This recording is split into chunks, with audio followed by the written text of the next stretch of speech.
Will democracy survive in the next couple of years? And essentially, we are the same.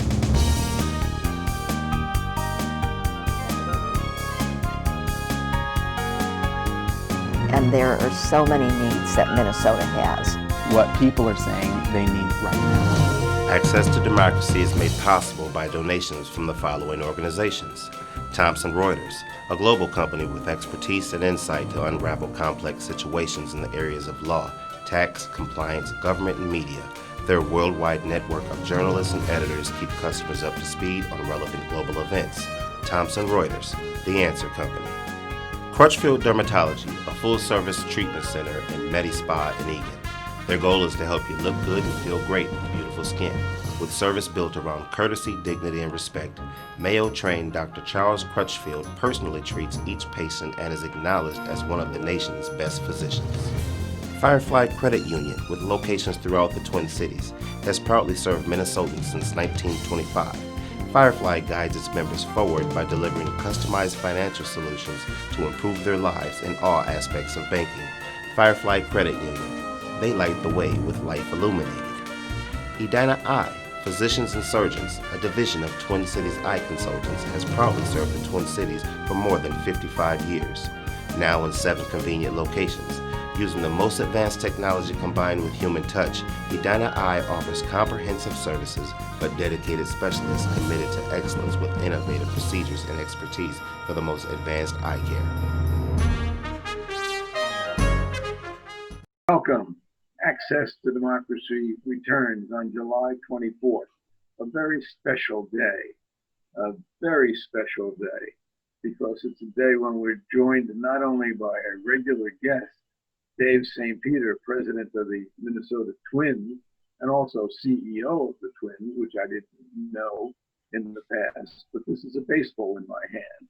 And a baseball, which some of you may have forgotten what it is, marks a season that starts today for our Minnesota Twins. And Dave, welcome. Alan, it's good to be with you. You have been with us through thick and thin, but we have never started a season, number one, on opening day on our show, when the team is in Chicago with starting tonight with no fans in the stands, in the middle of a pandemic, in an era where we just had a horrible murder in Minneapolis on May 25th. And so many things have affected the game, in addition to the fact that you had a shutdown on March 12th. Yeah, it's really been surreal. When you think about, what our world, what our country, what our region, what our city has been through over the course of the last several months. We were in spring training in Fort Myers, really having a great camp, so much optimism for the 2020 season. And once the American sports world was kind of turned upside down, we obviously shut down spring training and we're like everybody else, kind of in a quarantine mode here for a couple months. Went through a lengthy negotiation aimed at how do we get there, how do we get back on the diamond, both in terms of the health and safety as well as the economics, even without fans. And then, of course, we deal with the tragic murder of George Floyd and everything that's come of it here in the Twin Cities. So organizationally, it's been an interesting time. It's been a difficult time. It's been a sad time. It's also been, in some ways, an inspiring time. We started our summer camp at Target Field 3 weeks ago, and Rocco Kelly and our coaching staff and our players have worked hard to get used to a new environment. There's nothing normal about playing baseball in the midst of a pandemic.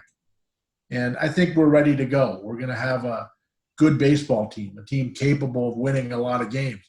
We're only going to play 60 regular season games. So unlike everything about baseball, this year's season is going to feel like a sprint, not a marathon. And I'm excited about it. I think our fans are excited about it. And I think it's going to be a lot of fun to see how this plays out. Well, I think you can say excitement, and it's clear to me that there is just a lot of excitement for this season. The announcement today that there's going to be a 16-team playoff season, when the Twins were talked about as possible World Series contenders even before that announcement, certainly has to change things. The fact that we are playing only teams in the Central Division from the two leagues, National and American, has to change things. The fact that the players can't spit and chew seeds has to change things. The fact that they will be, many of them, masked has to change things. And then what really, really impressed me yesterday, and we're going to have to talk about the George Floyd phenomenon, which is not only local, but it's worldwide. When the national anthem was played yesterday at the Dodger Giant game, to see all the players and the managers taking a knee is something that you would never have imagined a year ago. So that's just a little bit of the change, and I can't imagine what you have gone through. Maybe you can share some of that with us. Yeah, it's you're right, Alan. There's been a lot of change, and obviously some of that is rooted in baseball and what fans are going to see on the field. It's going to look different. It's going to sound different. There's going to be some new rules. There's obviously an expanded postseason, which we're excited about. We think that's the right thing to do in the 60-game season. But there's also a lot of change off the field. And I think the George Floyd situation has presented an opportunity for our industry, our sport, to take a more active stance around social justice issues, really driven by players. The Players Alliance has been in regular conversation with Major League Baseball and the clubs around maybe how we can come together as an industry and really demand more progress around racial equity, around curing some of the social injustice that's existed, particularly with the Black community across America. So that's all the spirit of this. I think we're going to see more of it over the course of the weekend and then going into next week with our home opener. And we understand as a baseball team that we have a role. We can use our voice. We can use that platform. We also recognize that some fans will see that as a political statement or see it elsewhere. We don't tend to view it that way. We view it more around human rights. We view it more around the freedom of our country, and we think that there's a way that we think that we also believe in allowing our players to express their freedom. So, but again, some people are going to see that differently and recognize it. But it's where we are, and nobody inside of our organization wants to mute that amongst our players or our manager or coaches. Well, I think that people will come to realize that athletics can play a much bigger role in the social structure of our society, because so many people look up to the athletes as role models and heroes. And I think in addition to that, the Minnesota Twins took an action before everybody was tearing down statues and removing statues. It was only a few days there. I think it was two weeks after the George Floyd murder, when the Calvin Griffith statue was removed from Target Field. Now, that had to be the subject of a lot of discussion, and it certainly was a very progressive move by the team, but I can't imagine what you went through in reaching that determination. Is the man who well, you're right on that. That was a difficult decision in the sense of understanding again that it's not going to necessarily be popular with everybody. We did what we thought was the right thing. I think we erred pretty significantly probably in 2010 in putting that statue up, and we recognize that. I think we said at the time it was an ignorant move by us around racial injustice and such. So we thought the right thing to do, based on discussions with our employees, based on discussions with others across the community, was to take the statue down. And doesn't eliminate Calvin Griffith's history with the Twins. That was never the intent. It does eliminate a statue at the ballpark's front door. But Mr. Griffith contributed mightily to the Twins being in Minnesota and a lot of successful years in our franchise, and we're thankful for that. But those comments that he made in Waseca, and really looking back at that, I think it was what was wrong of us to have a statue, and we own that mistake and chose to try to rectify it. Well, I think a statue of Joe Mauer on that pedestal would look very, very good. I like Joe's chances someday of getting that, Alan. I think there's a good chance that'll happen. I can just imagine.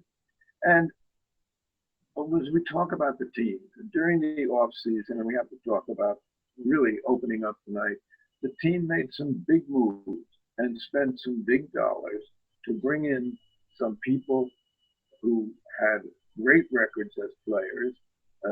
Our coaching staff is pretty much intact. A couple of people left us and moved up to other organizations, but we added certainly all-star Josh Donaldson. We added several pitchers. We have some young players that are capable of stepping right into a major league role in an expanded roster situation. And certainly that's a factor that is very favorable for the Twins. It was very favorable actually in a 162 game season. I think it's less favorable in a short season because another team can go on a streak and be disproportionately successful. But I really think that we have the wherewithal. Although I will say, we picked up a pitcher by the name of Homer Bailey, and I wish he hadn't lived up to his name in our practice game the other night with 3 homers and two innings. Yeah. I don't think that's a good name for a pitcher. Yeah. Well, Homer's had some success, obviously, over the years. He's been around a long time. He's had some injuries. What we saw last year, the second half, when he went to Oakland, was really the type of stuff that we think he'll have success with here. So, but he's got to keep the ball down. There's no doubt about it. Get the ball up, and particularly at Wrigley Field, balls are going to fly. We like our team, Alan. It's balanced. You're right. We had an active offseason, adding Josh Donaldson at third base, an elite defender, a power bat, just a pro's pro, huge competitor. He's going to be a huge force. That moves Miguel Sano over to first base.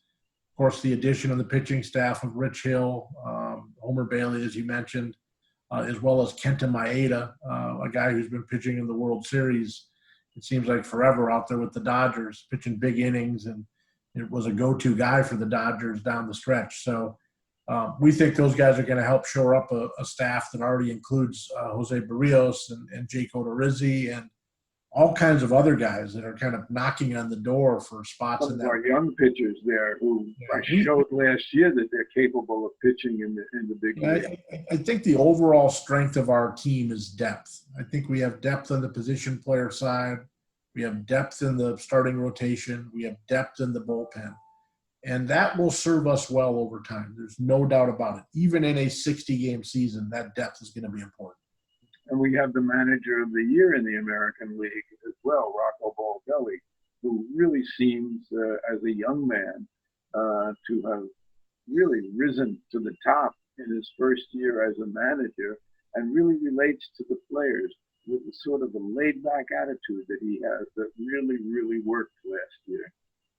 Yeah, Rocco's done a wonderful job. He really is connected to our players, as you referenced. He's also incredibly focused on creating an environment, creating a culture where players want to be, where they want to thrive, where they want to see others succeed.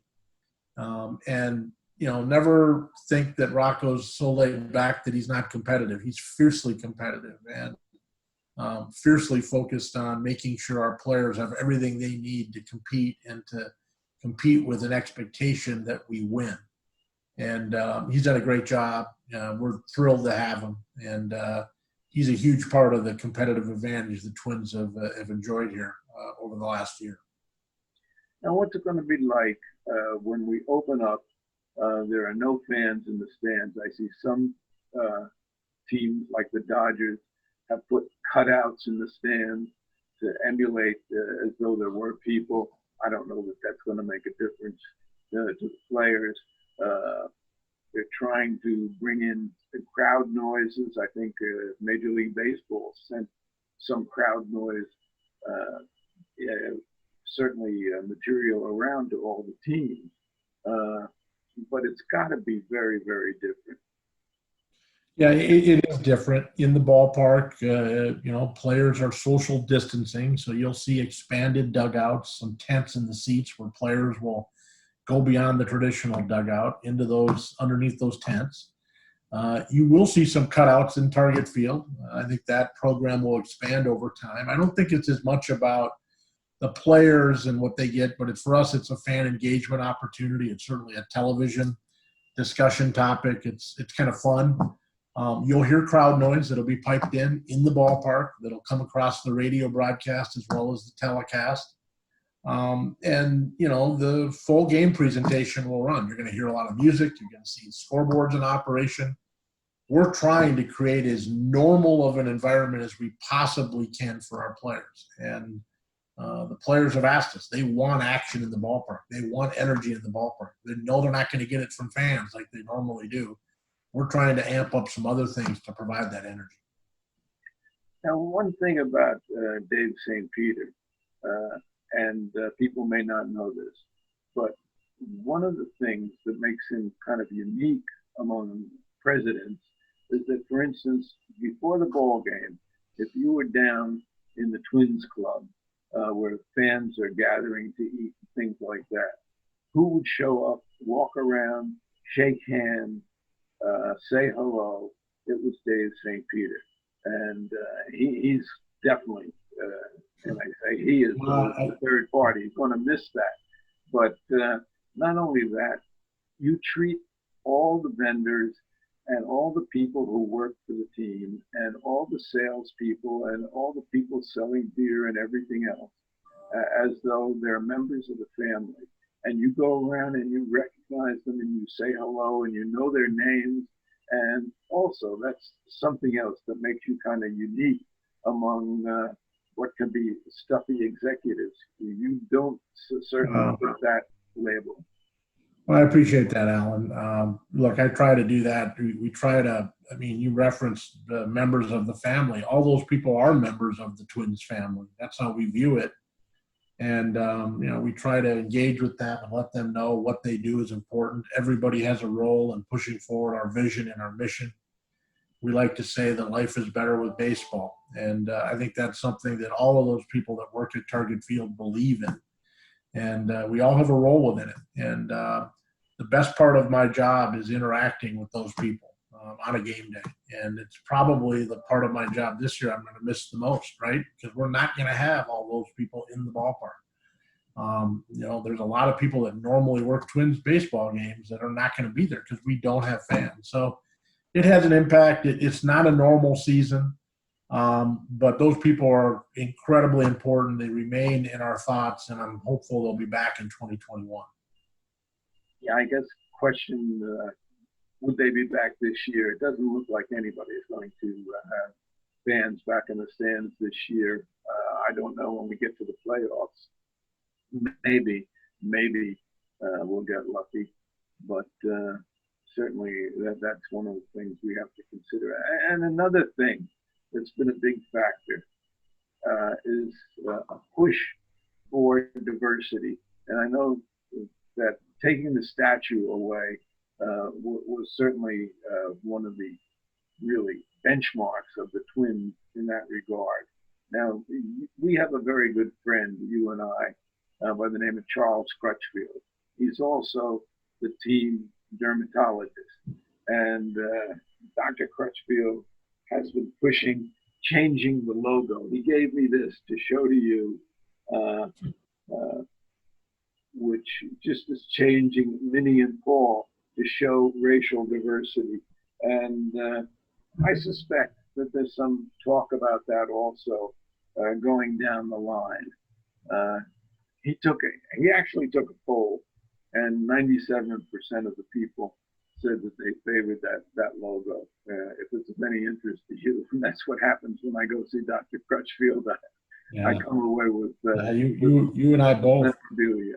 Yeah, no, we first of all love Dr. Crutchfield. He does a great job. He's obviously served our team for a long time, and he's a huge fan of the Twins. So no, look, we get it. We've had a dialogue ongoing inside of our organization for a long time, long before Dr. Charles Crutchfield raised the question around that logo. And it's something we're looking at. We take it very seriously. And that logo is really important to the Twins. It really speaks to the history of our franchise. And if you were to ask fans, what's the most important logo to them? What's the logo they identify with the most? What's the logo that brings the most emotion? It would easily be Minnie and Paul. That would be the logo. So we are going through a brand identity study. We're looking at all of our marks. We're looking at all of our uniforms. We're trying to think about where we want to be in the future. And the dialogue around Minnie and Paul and where that fits for the future, how it could be updated, I can assure you that conversation is going on. And at the appropriate time, once we're ready, once we've done our homework, once we've spoken to the right people over time, I think you'll see us come forward with a plan. And we're just not there yet. Well, there's a lot on the plate for this season, and I can understand when we have teams like the football Redskins having to change their name and pressure on the Cleveland Indians, things like that, who have been around for generations, that certainly the Twins don't face that, but they will get pressure in the diversity area with people wanting us to move faster.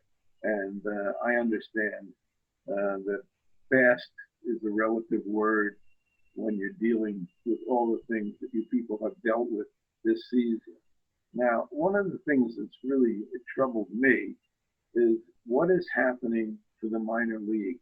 And I know that has to be devastating to an organization that has such a great minor league operation as we have had, whether it's the Rochester Red Wings, who may or may not be our Triple A team in the future, who interestingly enough have a female CEO, which is somewhat surprising. Are these minor league teams going to survive? What are they doing this year? What happens to all these players? Well, the minor league season, as you know, Alan, has never happened, right? There won't be a minor league season due to COVID. So, from a Twins perspective, that is challenging. Your word was devastating. We're still trying to find development paths for all of our players. It's just in a non-traditional setting of playing games and being with their affiliated teams. Some subset of players are here in Minnesota, either with the major league team or with our taxi squad team over in St. Paul. But it's a lost year in many ways for the development side of our industry, which is tough. And it's also difficult in those markets such as Rochester or Cedar Rapids or Pensacola or Fort Myers, where our traditional minor league teams play. As we go forward, I'm fairly optimistic. At some point, a vaccine will show up. At some point, fans are going to be eager to go back to ball games, and hopefully the minor leagues will return. Whether that'll be in 2021 or not, I don't know. That's the challenge with this virus. But I am bullish on the future of minor league baseball. I think it'll look a little different. I think there will be a little bit different map and different. I know some of the teams have jumped in to do things. Like I read that the Pensacola Blue Wahoos have gotten very involved in the community and feeding the community and using, whether it's hot dogs or hamburgers or drinks or whatever else to try to help the people who are not only homeless, but food shelves. And I'm assuming that, the Twins, which have such a conscience in terms of the community, that you must be doing things also in that regard.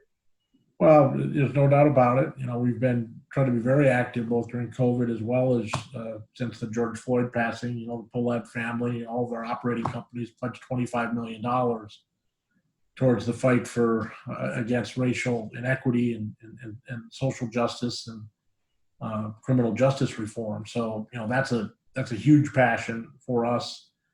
As an organization, we've done a number of other things to try to raise money and provide volunteer hours to not only rebuild neighborhoods, but also to get meals to students, kids that have been impacted by the lack of school.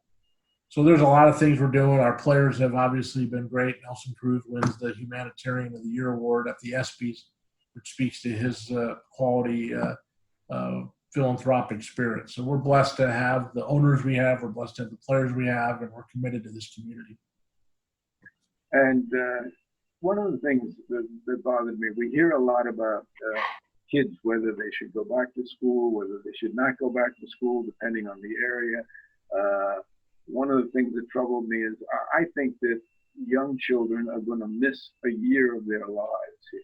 It's as though this year is being taken away from them. Well, translate that into young ball players, young men who certainly spent 10, 12 years fighting to work their way up to the major leagues, and with their shelf life, so to speak, is maybe 10 years, and probably less than that on average. They're being robbed of what they worked so hard for because of this COVID. This has nothing to do with the George Floyd and the racial diversity and the social problems that we face. These young ball players are losing perhaps 10% of their lives. I don't know if there's anything that can be done about that, but it is really troublesome to me. Yeah, again, I agree with you, Alan, and we're trying over the course of the summer to provide opportunities to kids and young people to still engage with the game of baseball. But, with the limitations we're dealing with COVID, it's a challenge. We're working closely with the State High School League to see what options are available there. We're trying to be supportive. I feel for those young athletes who are losing out on these seasons, not just in baseball, but other sports as well. It's a huge part of the development, being in those sports, being in those team environments. And, the virus, unfortunately, is just something that, I think you have to take seriously. And one of the things that's a casualty is going to be some of these team sports. And we will have to live through it, and we don't have much choice. What we can hope for is that there will be a virus come along before too long. People are saying perhaps this year, perhaps the end of this year, perhaps beginning of next year. And there's certainly going to be a lot of casualties during that period of time, but we don't have any choice. We just have to deal with it, although my hope would be that we deal with it better than has been dealt with in the nation so far. Yeah, I agree with you. I think it's a mindset, and I tend to think we will ultimately come through all of this stronger than we were when this started. And you just take it day by day, stay positive, you help each other, you collaborate each other, try to focus on leaving the world a better place than it was that you found it. And if you can subscribe to that, I think it's going to help a lot. Well, I am looking forward to this evening. I am looking forward to young Jose Barrios taking the mound and getting started what should have started back at the end of March in this shortened period of time that we have. I really appreciate the fact that you have taken the time out of what I know has to be a busy day, even though you were at home instead of in the ballpark. Up on that third floor with the balcony, where you had such a great vantage point of the games. And will those Twins be taking a knee tonight when the national anthem plays? We'll see, Alan. I'm not sure exactly how that's going to play out, but we're certainly supportive of our players expressing their freedom, and we view that's what the country's all about. So we certainly, it's not lost on us again that we're at a point where I think there's a strong push for change, and there's a lot of ways to try to demonstrate the need for that, and this is just one. And we are certainly appreciative of you, Dave St. Peter of the Minnesota Twins, the voice of the Twins, the president of the Twins, who has been with us year after year at the start of the season, although not necessarily on the day that it starts, as we have today. But the only thing I can say is that good luck to the Twins, good luck to you, and really thank you for everything that you have contributed over the years to access to democracy. Well, thank you, Alan. We appreciate what you do, and God bless you and your family.